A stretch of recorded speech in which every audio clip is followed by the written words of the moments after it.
Hi வணக்கம். இன்றைக்கி tip of the டேயில் நம்ம பார்க்க போகிறது ஈஸியாக எப்படி எக் பாயில் பண்ணலாம் அப்படிங்கிறது தான். எக் பாயில் பண்ணுறதுக்கெலாம் ஒரு டிப்பாமா அப்படின்னு நீங்கள் யோசிப்பீங்க. ஆமாம் இருக்கே, பார்க்கலாமா?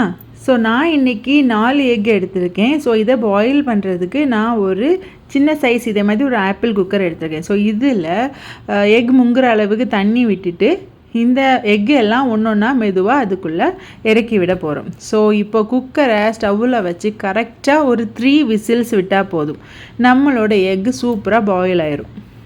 ஸோ நான் இப்போ குக்கரை ஸ்டவ்வில் வச்சாச்சு அண்ட் நம்ம குக்கர் இப்போது 3 விசில்ஸும் விட்டாச்சு. ஸோ இப்போ குக்கர் ப்ரெஷர் கூல்டவுன் ஆனாலும் நான் இப்போ ஓப்பன் பண்ணி காட்டுறேன். ஸோ பாருங்கள், எக்கு எதுவுமே உடையலை, ஒரு பீஸ் கூட உடையாமல் நல்லா வெந்து வந்துடுச்சு. ஸோ இப்போ நம்ம எக்கு மேலே உள்ள இந்த ஸ்கின்னை பீல் பண்ணிடலாம். ஸோ பீல் பண்ணுறேன், ஒரு சின்ன கிராக்கு கூட இல்லாமல் அழகாக வெந்து வந்தாச்சு. ஸோ இந்த எக்கை நான் அப்படியே சைடில் ரெடி பண்ணிகிட்ருக்க கிரேவியில் ஆட் பண்ண போகிறேன். ஸோ நம்ம கிரேவி ரெடி பண்ணுற அதே டைமில் நம்ம குயிக்காக எக்கை கூட பாயில் பண்ணி நம்மளோட ஒர்க்கை ஈஸியாக்கிக்கலாம். இந்த வீடியோ உங்களுக்கு பிடிச்சிருக்குன்னு நம்புகிறேன். பிடிச்சிருந்தால் லைக் பண்ணுங்கள், சேனல் சப்ஸ்கிரைப் பண்ணுங்கள். நன்றி.